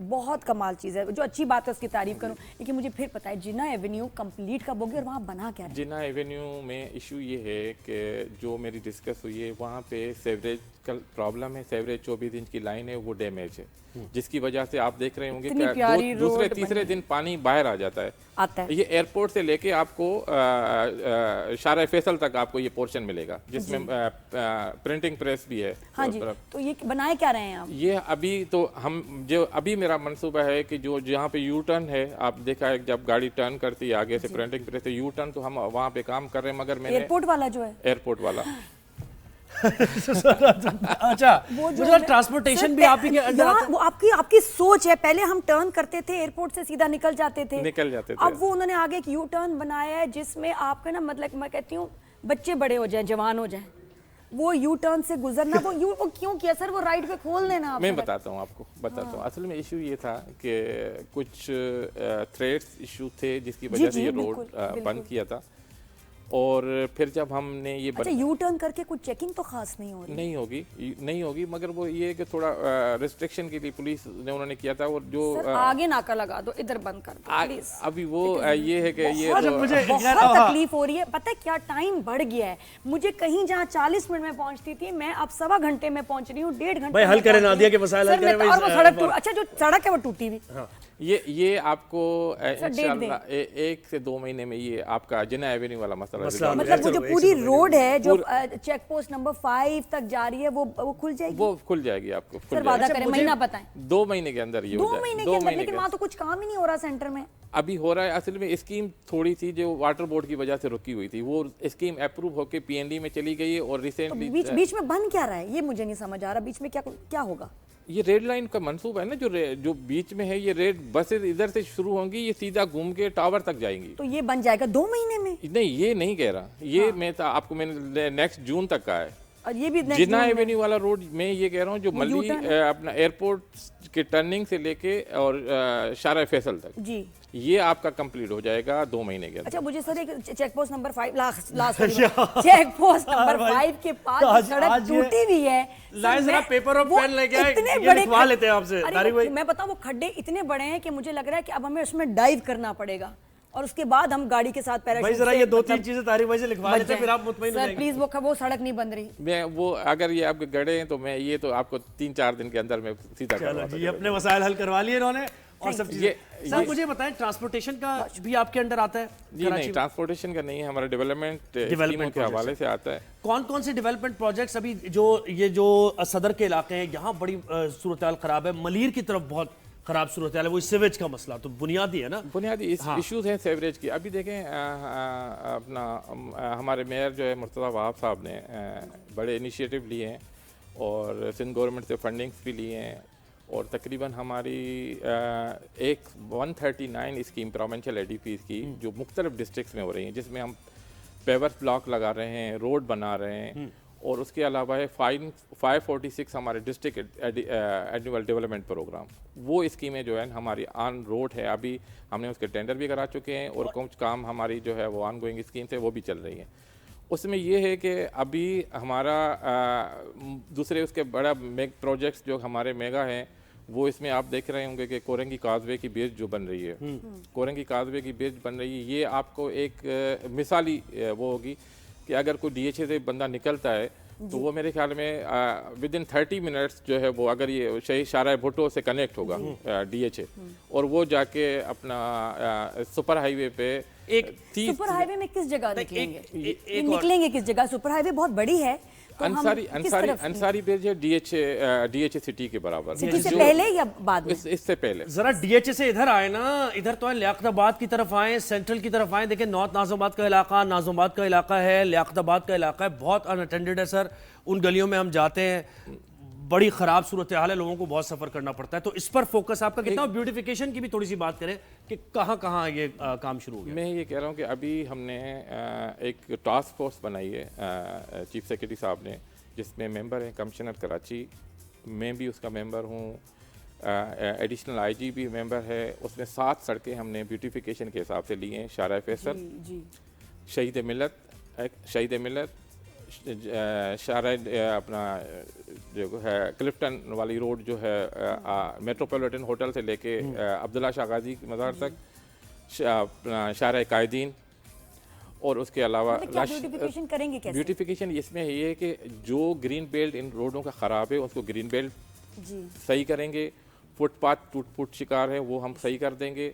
कोई अगर सेवरेज का इश्यूज है तो वो हम सही कर देंगे। दरख्त लगने चाहिए ना, दरख्त इतने लगाएंगे, दरख्त अगर काटे गए हैं रोड दरख्त बनाने लगाएंगे। में, और उसके अलावा आप देखेंगे परमानेंट इन रोडों पे अभी काम शुरू हो गया है और हमारी तकरीबन 300 स्कीमें अंडर प्रोसेस हैं। वो इंशाल्लाह नेक्स्ट मंथ में हमारी स्कीमें जो पॉसिबल। अब देखिए हम जब लाहौर जाते हैं खुशी होती है, दिल दुखता है कि कितना खूबसूरत वो शहर बना दिया गया, इतनी पॉपुलेशन है, इतनी ट्रैफिक, लेकिन कितने वो रिंग रोड से मसाइल हल हो गए। इसके अलावा ब्यूटिफिकेशन कितना खूबसूरत। लेकिन खैर हम उम्मीद हम करते हैं यहाँ वो तो जैसे नहीं कर मैंने सकते। इंट्रो में कहा ना हम कि कराची कराची में तो नहीं कर जो है ना बहुत कॉम्प्लेक्स है, तो मसाइल भी इसके बहुत ज़्यादा है। और हम उम्मीद करते हैं आप जो कोशिश कर रहे हैं इंफ्रास्ट्रक्चर से मुताल्लिक, बहुत बेहतरीन नज़र भी आ रही है। हमने देखा कि बहुत सी रोडें ऐसी आपने सिग्नल फ्री बनाई हैं, बहुत से अंडर प्रोसेस ब्रिजेस वगैरह ऐसे बनाए कि जिसकी वजह से कराची के लोगों को ट्रांसपोर्टेशन में ज़रा बेहतरी आ गई है। तो वो जो सीवेज का मसला है, ज़ाहिर उम्मीद है कि आप वो हल कर देंगे।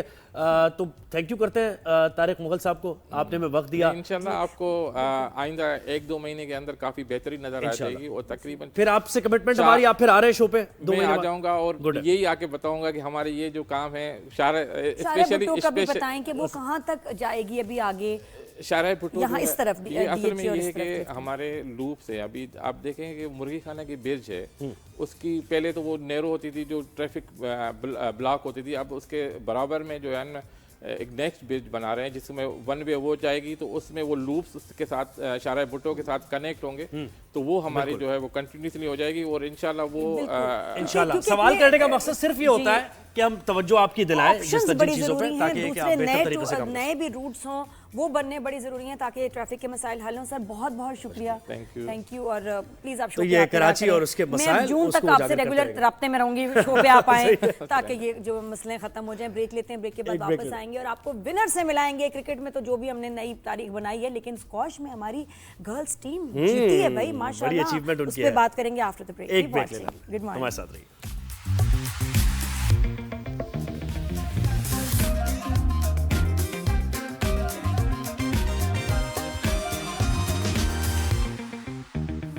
जी welcome Welcome back to back. Rise and shine. सड़कों की बात हो गई, हमें एक और क्या कहते हैं ना वो हरी झंडी के पीछे लगा दिया है। इंतजार तो मैं करूंगी अगले साल जून का, सालगिरह नहीं यूनिवर्सिटी मनाऊंगी रोड पे तब तक, क्योंकि मई में मेरी बर्थडे आती है। भाई नई 3 यंगस्टर्स और 3 कहानियां नहीं, एक ही कहानी, वो भी जीत की। बर्थडे। माशाल्लाह। ये है अब जो हम बात करने जा रहे हैं। तो हुआ यह है कि ऑस्ट्रेलियन जूनियर ओपन स्क्वॉश में पाकिस्तान की 3 खिलाड़ियों ने टाइटल्स अपने नाम किए हैं और कामयाबी समेटने वालों में 3 बहनें शामिल हैं। गर्ल्स अंडर 13 में मानूर ने अपनी मुखालिफ खिलाड़ी को, मानूर की बहन, बड़ी बहन महविश ने अंडर 17 में अपने हरीफ को हराया।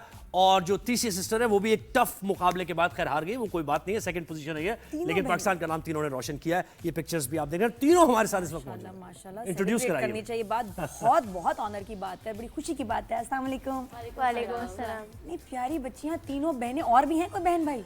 हाँ छोटी है एक, और भाई मेरा बड़ा है मुझसे। वो नहीं खेलता? वो खेलता महविश, था। सैरिश और मानूर जी जी। अरे वाह, तो ये ट्रेनिंग कौन कर रहे? दंगल वाला सीन है कोई पप्पा का शौक? या बिल्कुल स्टार्टिंग में शुरू में first of all thank you so much for inviting us. या thank you so welcome, much thank and you. All Thanks for the coming. Staff. So second के जो मेरे बाबा हैं उन्होंने बचपन से हमारे साथ ट्रेनिंग और मेहनत की, और I think all the credit goes to him, क्योंकि उनने अपना लाइक जॉब सब कुछ हमारी वजह से छोड़ी और हमें इम्प्रूव करने के लिए, हमें इंटरनेशनल लेवल पर जाने के लिए उनकी सबसे बड़ी मेहनत है। ये बहुत मैंने बहुत ज़्यादा। केसेस में क्या देखा आपके है बाबा की इंस्पिरेशनल जर्नी है भाई, winners बहुत के पीछे, जबरदस्त। एक ना एक पेरेंट की जरूर एक मेहनत होती बिल्कुल। है और उनकी लगन होती है, उनकी ट्रेनिंग होती है, सपोर्ट होती है, तब आप यहाँ पहुँचते और हैं। मेरे बाबा ने भी, मम्मा ने भी, लाइक 50-50 दोनों ने दोनों ने मिलके मिलके नहीं मेहनत तो कैसा रहा इवेंट के बारे में बताएं ना, वो यादें जरा शेयर करें, कैसे हरीफ थे, कितने ममालिक ने। ऑस्ट्रेलिया गई थी, ऑस्ट्रेलिया गई थी, हाँ। तीनों बहनें। Yes. पूरा हाँ पूरा मैं बताओ। बताएं। हम शुरू से लाइक 3 साल हो गए हम प्रोफेशनल खेल रहे हैं और हम बहुत से ममालिक गए हैं, वहाँ जीत के आए। हमने डैनिश जूनियर जीता है, स्कॉटिश जूनियर जीता है, हंगेरियन जूनियर जीता है, साथ साथ बहुत से इस तरह के इवेंट्स हैं। पेनांग जूनियर मलेशिया में जीतते हुए, और ये ऑस्ट्रेलिया मेरा सेकंड टाइटल है, मैं दूसरी बार गई हूँ, दूसरी बार जीत कर डिफेंडेड चैंपियन हूँ मैं। सो या इट वाज फन, और मुझे ऑस्ट्रेलिया पहले से बहुत अच्छा लगता है। मेरी लकी जगह है, हम तीनों बहनों की बहुत लकी जगह है कि हम तीनों जीत के आते हैं वहाँ पर। और ये था कि सारे जितने प्लेयर्स थे मेहनत करके आए थे, और सब मैं जो थी, जब मेरा जिनके साथ मैच आता था वो लोग यही सोचते थे, गेम प्लान बनाते थे मेरे लिए सब कुछ। लेकिन मेरे बाबा ने भी रात से हम तीनों बैठ के, मोस्टली हम तीनों एक दूसरे का बहुत ज़्यादा साथ देते हैं, हम तीनों बैठ के गेम प्लान बनाते हैं कि महविश आपने ऐसा खेलना है, सैरिश आपने ऐसा खेलना है, मानूर आपने ऐसा खेलना लेकिन है। बड़ा मुश्किल है सैरिश, ये तो ज़ाहिर है जो दुनिया भर में प्रैक्टिस होती है, बड़े मॉडर्न मेथड्स हैं, साइंटिफिक गेम होता है वहाँ पर। पाकिस्तान में तो इतनी सहूलियात नहीं है, तो ये रॉ टैलेंट ही है जिसको शाइन किया आपके बाबा ने। तो इस जर्नी से मुतालिक भी बताएं ना थोड़ा कि कितना टफ होता है।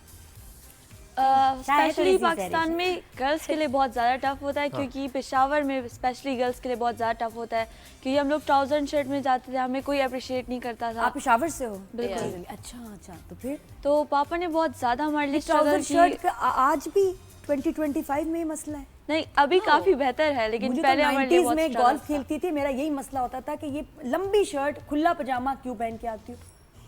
90s में होता था स्टार्टिंग में और ये गोल्फ मसले खेल रही होते थे, बट आई थिंक अभी जितने हमारे जो लोग हैं वो लोग ओपन माइंडेड अब हो तो गए, काफी वो लोग change है। स्पोर्ट्स को अब एक्सेप्ट कर रहे हैं for womens, so that's a good thing. तो सैरिश इवेंट का जरा बताएं ना, इवेंट ये होता है ना, मैं भी स्पोर्ट्समैन रहा हूँ, तो मैच से पहले एक एंजाइटी भी होती है, फिर दूसरे को आप देख रहे होते हैं ओपोनेंट को कि इसकी क्या वीकनेसेस हैं, क्या वो जरा बताएं ना मुझे। हमारे क्रिकेटर्स को बताएं, हमें ना बताएं, आप क्रिकेटर्स को बताएं कि जो प्रेशर होता है गेम का, वो तुम्हें भी होता कैसे लिया होगा, जाता है? स्ट्रेस टेंशन होता है, तो उस पे वो कैसे, और सामने वाला प्रेशर डाल भी रहा होता है, नहीं डाल रही बहुत होती है। ज़्यादा प्रेशर होता है, लेकिन मैं सोचती हूँ कि अगर वो मुझे प्रेशराइज करती है तो इससे अच्छा मैं उससे ज़्यादा कॉन्फिडेंट रहूँ और नर्वस ना हूँ, तो ताकि वो प्रेशराइज ज़्यादा रहे। मैं ज़्यादातर स्टार्टिंग में बहुत ज़्यादा अच्छा खेलती हूँ ताकि लड़की शुरू से ही डर जाए, मतलब और प्रेशर में रहे, मतलब आधी गेम कॉन्फिडेंस पे होती है। आप कॉन्फिडेंस से खेलते हैं तो फिर आप बेस्ट खेल सकते हैं, मतलब आपने जो प्रैक्टिस की होती है वो परफॉर्म नहीं करे, सारा कॉन्फिडेंस पे होता है। अगर आप कॉन्फिडेंस से खेलेंगे तो आपकी शॉट्स भी वैसी ही लगेंगे। प्रेशर लेती ही नहीं हो बिल्कुल भी?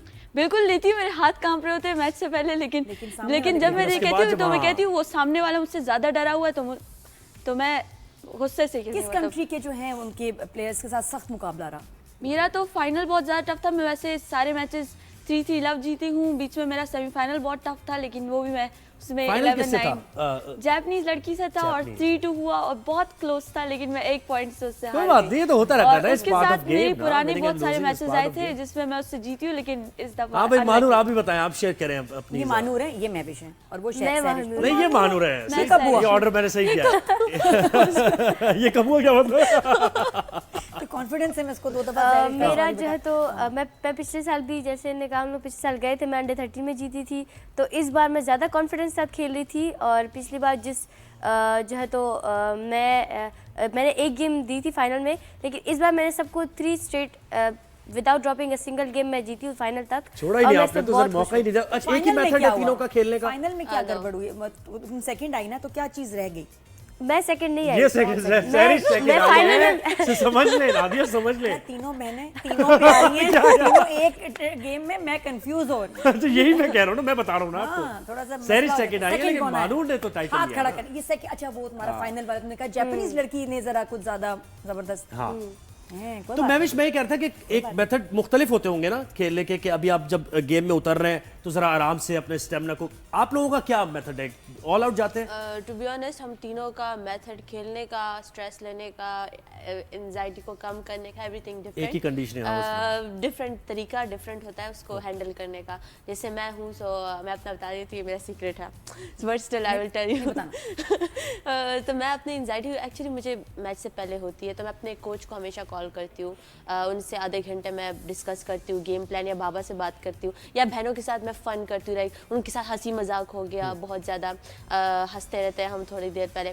बाबा क्या करते हैं, बाबा का होता है कि सुबह सवेरे नमाज के बाद थोड़े टाइम बाद नाश्ता किया, मैचेस से पहले गाने लगा दिए, म्यूजिक लगा दिया, और बाबा खुद भी जो है ना हमें वो कह रहे थे, हंस रहे होते, मजाक वगैरह। तीनों में लड़ाई होती है वैसे, तीनों बहनों में होती है, बहुत होती है, बिकॉज सिस्टर्स है तो हमें हर बात में लड़ना पड़ता है।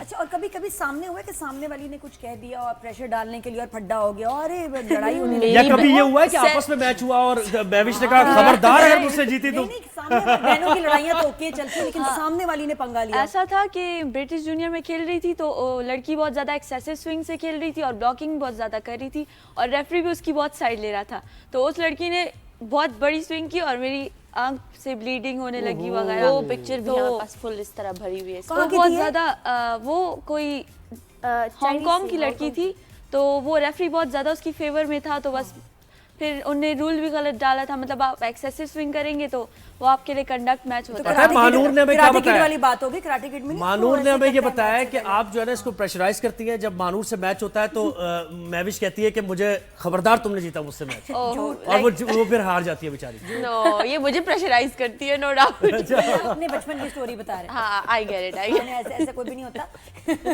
आजकल नहीं चलता, आजकल नहीं चलता। आजकल मैं भी बात करती हूँ कि नहीं, इस बार पहले इनकी चलती थी, अब हमारी चलती है, अब हम लोग कम बैक मेरी कभी नहीं चली, मेरी तो कभी नहीं चली। ये पता, बीइंग ए प्रोफेशनल एथलीट, एक दो बातें पूछनी। एक तो ये कि पैसे वैसे भी मिलते हैं, सिर्फ ट्रॉफियां मेडल लाते हो? एक्चुअली जितने जूनियर इवेंट्स होते हैं उसमें आपको कोई प्राइज मनी, पैसे कुछ नहीं मिलते, और या I think it's a sad thing, but still no nothing. But जब आप पाकिस्तान में क्यों नहीं, क्या यानी कोई एक्नॉलेजमेंट अभी तक आप जीत के आई है टाइटल्स? हम लोग अभी, मेरे पास अभी तक 21 गोल्ड मेडल्स है, जिसमें से 11 इंटरनेशनल है और 10 नेशनल है। लेकिन जो है तो जब आप 15 से अबव होते हैं, पीएसए में जब इंटरनेशनल खेलते हैं तब आपको पैसे मिलते हैं, क्योंकि वो पाकिस्तान वो तो नहीं मिल रहा है ना। पाकिस्तान में एक्नॉलेजमेंट क्या है, हुकूमत की तरफ से सपोर्ट हो रही है। पाकिस्तान में मिलता है। में जब आप 15 के हो जाते हो, लाइक आई एम 16 नाउ, सो मैं पीएसए खेलती हूँ, तो पीएसए मतलब प्रोफेशनल स्क्वॉश, जो आप खेलते हो सीनियर लेवल पे, जो आप बड़े बड़े, उसमें क्या मिलता है? उसमें फिर आपको प्राइज मनी वगैरह मिलती है। लाइक उसमें एक और सवाल है कि जो गोल्ड मेडल होता है वो पूरा गोल्ड का होता है या उसमें गोल्ड का पानी चढ़ा होता है? काश वो क्या होता है? गोल्ड मेडल आप देख सकते हैं घर में गोल्ड वाला है। Oh, nothing. It's just a medal, I think. वकीलों को देते हैं, बट लेकिन उसमें प्योर गोल्ड नहीं होता। But I think name this gold medal होता है, this क्योंकि वो matters a बिना lot. नहीं, हाँ बिल्कुल वो बात सही है, लेकिन लोग जानना चाहते हैं ना आम, क्या यार गोल्ड मेडल क्या पूरा गोल्ड का बना होता है? भाई आगे का बताएं, कौन सी इवेंट्स आ रहे हैं जिसकी तैयारी हो रही है? तीनों तैयारी कर मेरे जितने आ रहे हो पीएसए के इवेंट्स आ रहे हैं यूएस में। मैं ट्रेनिंग भी यूएस में ही करती हूँ, K2 स्क्वॉश में, जो कि जहांगीर खान के जो कजन है कामा खान, उन्हीं के साथ मैं ट्रेनिंग करती हूँ। That's a big thing for me, to be और ऑनेस्ट। आपके और मैं अभी 3 गोल्ड खेलूंगी वहाँ पर यूएस में, और फिर जेसीटी खेलूंगी जो वहाँ का बहुत बड़ा इवेंट है। क्या बात है। और अच्छा, मसाइल क्या तुम लोगों को पेश आते हैं प्लेइंग हियर इन पाकिस्तान? क्या चीज़ है जो you want to change? Support and facilities mostly. Courts ज़्यादा होने चाहिए पाकिस्तान में, फैसिलिटीज, ट्रेनिंग, सपोर्ट, क्योंकि हर प्लेयर के पास वो फैसिलिटीज नहीं होती। इसके तो बड़े रैकेट्स वगैरह महंगे और हर चीज। ऑफ कोर्स स्क्वॉश बहुत महंगी गेम है। महंगे स्क्वॉश बहुत महंगी गेम है। बहुत ही महंगा। बॉल कितने का होता है? 700-800 समथिंग बॉल होती है, जो कि एक दिन में मैं तो हम प्रोफेशनल प्लेयर के लिए एक बॉल 3 या 4 दिन चलती है। 2 दिन चलती है। 2 दिन मुश्किल। अगर अच्छा ये कोर्स वगैरह होने चाहिए, सपोर्ट होनी चाहिए, एंड आई थिंक इनको स्पॉन्सरशिप्स जो आपके जो इंडस्ट्रियल सेक्टर है या जो कंपनीज हैं, कॉर्पोरेट सेक्टर, प्लीज इनको सपोर्ट करें, स्पॉन्सर करें। हुकूमत भी जरा पैट्रोनाइज करे। कितना प्यारा हमारी बच्चियां खेल रही हैं। बहुत शुक्रिया महविश, सरिश, मानूर, ऐड अगर ऐड ऑफर होगा करो। ऑफ कोर्स हम तो रेडी है। हाँ, इतने क्रिकेटर्स प्यारे प्यारे चेहरे। तो जो अगर डेटा ज्यादा हो रहा है तो उसमें बच्चियां भी ये बात कहें तो ज्यादा अच्छी लगेंगी कि डेटा बहुत ज्यादा है। बिल्कुल ऐसे। ब्रेक लेते हैं, ब्रेक के बाद वापस आते हैं। राइजिंग शाइन का सच एन ऑनर, खुशी हुई तुम्हें मिलके। हमारी बातें आप कट कर जाए जी, हमारी बातें चल रही हैं। और मम्मी डैडी को बहुत सलाम कहना हमारा, ठीक है? आज आप ब्रेक लें, बाकी में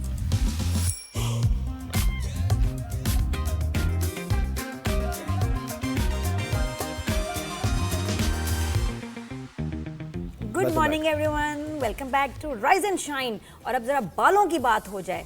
ज़ुहैब की बालों से शुरू करेंगे और फिर अच्छा मेरे बालों से शुरू करना हमने, ठीक है जी। ज़ुहैब तो मतलब को बालों को कलर वलर ये दे यार, ये देखें, ये देखें, ये बाल ये देखें ना पैच है, मैं ट्रांसप्लांट भी नहीं असली है ये। माशाल्लाह, क्या वजह, जेनेटिक्स हैं, ख्याल करते हाँ हो बालों जेनेटिक्स का? है मुझे लगता है ये, क्योंकि देखें स्प्रे कब से लग रहा है, कुछ ख्याल भी ऐसे नहीं करते, तो ये जेनेटिक्स।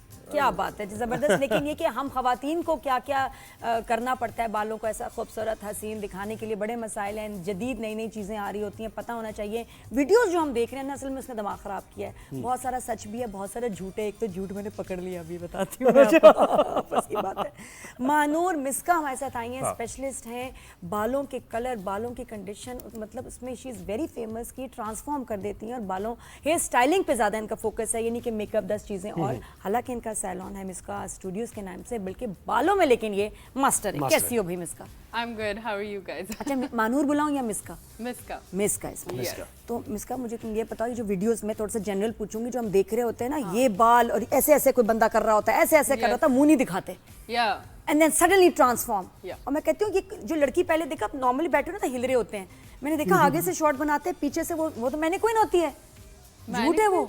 हाँ, कुछ लोगों ने ऐसे बनाए हुए बाल ना, एकदम हेयर विग लगा I देते हैं। guess yeah, that's what they Yes, do because yes. they later just post the mannequin and असली बालों में या I तो think वो result नहीं सामने आता। से वीडियो दिखाओ ना Yeah, कि पहले yeah, ये बाल थे, अब सामने दिखाओ।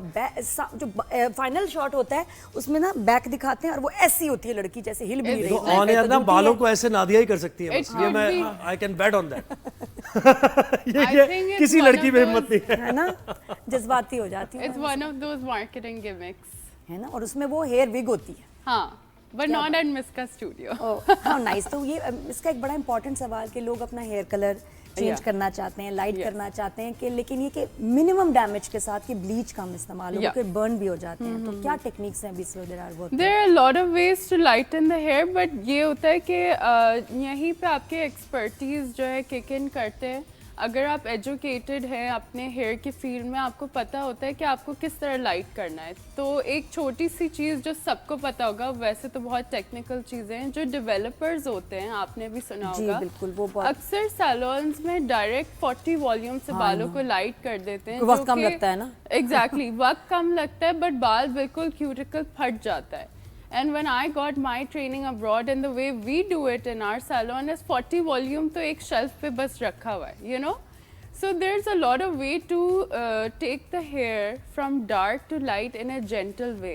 और उसके अलावा हमारे पास और सारी ट्रीटमेंट्स हैं, तो जैसे हमें पूछना Olaplex। चाहिए, हमें उनको पूछना चाहिए कि जी आप कितना जो है बिल्कुल, ब्लॉन्डर क्योंकि यूज कर रहे हैं, जितना क्लाइंट्स में अवेयरनेस होगा, और आप अपने हेयर ड्रेसर से पूछ सकते हैं कि आप 40 वॉल्यूम तो नहीं, और जो कि आजकल हो गया है, हर क्लाइंट आके पूछता है, is this bleach free, is this bleach free, are you gonna bleach my hair lot. तो आई थिंक अवेयरनेस आ गई है उसी पे। और लोग कुछ क्लेम भी करते हैं कि हम आपके बाल लाइट कर रहे हैं without using bleach. Is that true? That is not true. It's not possible. आप अगर कोई दुपट्टे को भी देख लें, आप अगर उसको ब्लैक से या पिंक से वाइट करवाने या कहीं डाई जाते हैं, it's all called bleaching. You are taking the colour out of something. किसी के ब्लैक है हेयर्स, तो उसको कैसे लाइट करेंगे वो और बगैर ये कट सबसे किए? बड़ा मुझे लगता है आजकल गिमिक क्या है कि It's hair a stylist gimmick. आपको वीडियोस दिखाते हैं बच्चों को, बच्चियां, मेरी बेटी भी इतनी पागल कि मम्मा जा रही हूँ, देखो इतने अच्छे बाल Bleach किए, free. ब्लीच नहीं। जब मैं इसको लेके गई, मैं कहा एक बार चली जाए, नहीं ये जो चाह रही है ना, ये नहीं हो पाएगा। मैं कहा झूठी, तुमने वीडियो लगाई हुई है, इसी एग्जैक्ट चीज़ करके का। दिखाओ, करके दिखाओ। फिर मैं बेटी को बताया, मैं कहा मत बिलीव करें आप। It is always bleached, it's always lightened, but it has to be done in a safe way.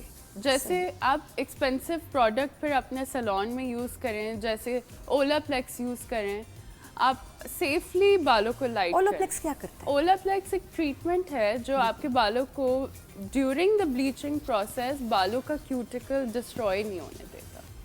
So now, because everything is so modern, there's so much technology, ऐसे तो नहीं हो सकता कि अगर किसी ब्लैक बालों वाली को ब्लॉन्ड जाना है तो ज़रूरी है कि उसके बाल फट जाएं। लेकिन कितना लाइट कर सकते हैं without using bleach? You have to कितना लाइट कर सकते कर हैं सकते हैं without using You bleach, can कितने get a टोन जा nice सकते हैं? brown or a nice red. जैसे आपका कलर। हाँ, बट आप एशियन हेयर पे एक सिल्वर या शैम्पेन ब्लॉन्ड या सैंडी ब्लॉन्ड, जो आजकल या कलर platinum. सबको चाहिए, प्लैटिनम, वो नहीं कर सकते। और ये कॉम्प्लेक्शन पे भी है ना कि ज़रा डार्क कॉम्प्लेक्शन आपका, तो उस पे क्या सूट करता है? ऑब्वियसली वो तो आपके पर्सनालिटी पे, स्किन बड़े टोन पे। मेल एक्टर्स भी ब्लॉन्ड करा लेते हैं, बहुत सारे नाम मेरे जहन में अगर नाम मिले। लेकिन वैसे कुछ खवातीन आती हैं जो ऑब्सेस्ड होती हैं और अजीब से उनकी एक्सपेक्टेशंस होती हैं, मुझे ये बना दो, ये फोटो देख के ये बना दो, और आप कहते हैं व्हाट द हेल, कैसे बनाएं? I mean, obviously we do recommend and suggest. अब हमारा ऐसा कुछ क्लाइंटेल है जो समझ जाता है, सुन लेता जो है, नहीं समझता मुझे उनकी कहानी उनका बताओ। कर देते हैं हम। फिर भी उनका करते क्यों नहीं करेंगे, वो तो उनका काम है। ऑब्वियसली। लेकिन क्या फजूल फरमाइशें क्या होती हैं कि आप कहते हो अरे ये क्यों सोच है लोगों की? अच्छा, एक तो ये होता है कि अक्सर not shaming the husbands but they are paying for the dye job. तो वो उनको एक प्रेशर होता है कि ओहो हो कलर नजर आना चाहिए, मेरे हस्बैंड ने कहा है कि वो he is paying for it so it should show. And I'm like, just because it's blonde doesn't mean it's showing. You know what I'm saying?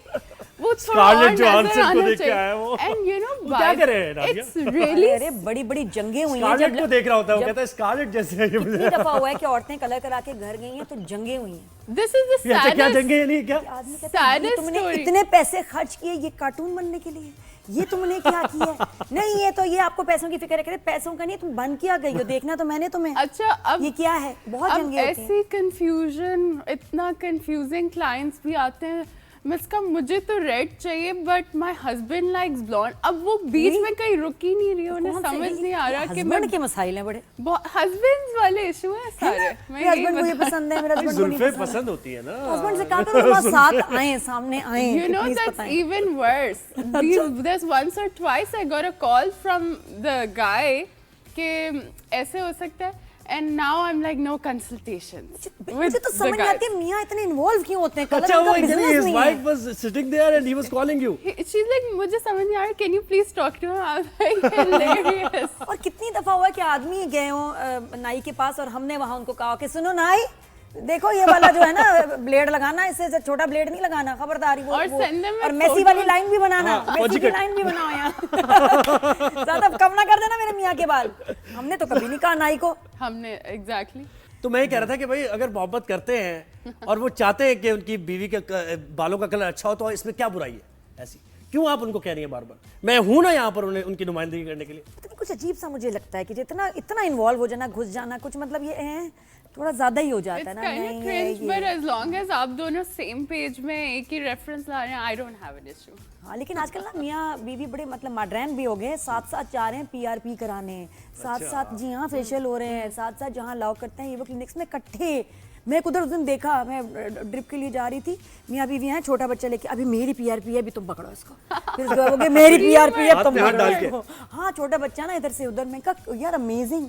अच्छा, I don't know about going together, but at the same time I do support men paying attention to their wellness too, because बहुत time तक you know वो एक ही face wash, एक ही soap से face wash हो रहा होता था, उनको कोई फिक्र नहीं उनको भी होती। पैम्परिंग चाहिए। बट नाउ there's awareness और लड़कों के भी स्किन केयर रूटीन्स होते हैं और हेयर केयर कर रहे होते हैं बहुत, उस पे लेकिन जो मैंने सुना कि और मैंने देखा भी है कुछ आदमियों के जो उनको भी कलर करने बाल, इतने अजीब से बाल होते हैं, उसमें बॉक्स नहीं, यूजिंग वेरी डार्क कलर और box dye. So extremely dark and extremely light doesn't look good on Asian men. है ना? और ये बॉक्स डाई का मसला है, उनको सैलून से कराएं या बॉक्स डाई? बॉक्स डाई क्या होता है ये? बॉक्स डाई जो डब्बे में आते हैं। अच्छा। इंस्टेंट होता है ना, आप बस लगा लें, पर ऑब्वियसली वही बॉक्स डाई में उनको एक ही ब्लैक समझ आता है जो लग जाता है, और वो मीडियम ब्लैक, डार्क ब्लैक लगने बुरे हैं। तो ऐसे ब्लैक कर लेते हैं, ऐसे जेट ब्लैक, क्योंकि एक लाइन आ रही होती है। हाँ, वो पता चल रहा होता है। पाकिस्तानी मर्दों को तो कहते हैं वो मूछें भी, मस्टैशेस भी ऐसी जेट ब्लैक होंगी, कलर भी। ओह, टीवी में तो और आ रहा होता है निकल के। मैं कहती हूँ एक्टर को देखिए क्या हो रहा है, तो वो सैलून में क्यों नहीं लोग कलर कराते? कराना I guess maybe it takes time, but they should go to the salon because एक information like I just like to share, जो आपके अगर ब्लैक बाल हैं और अगर कोई बॉक्स डाई ब्लैक है तो वो हमेशा उससे ज्यादा डार्क होगा। शायद वो ये समझते हैं कि मेरे बाल ब्लैक है तो ब्लैक ही लगा, वही लगेगा। नहीं, वो बॉक्स का जो ब्लैक है वन टोन लाइट, बट जो सैलून का कलर है, कहने मेरा पूछने का मकसद ये सैलून का कलर और घर में बॉक्स डाई का कलर, क्या ये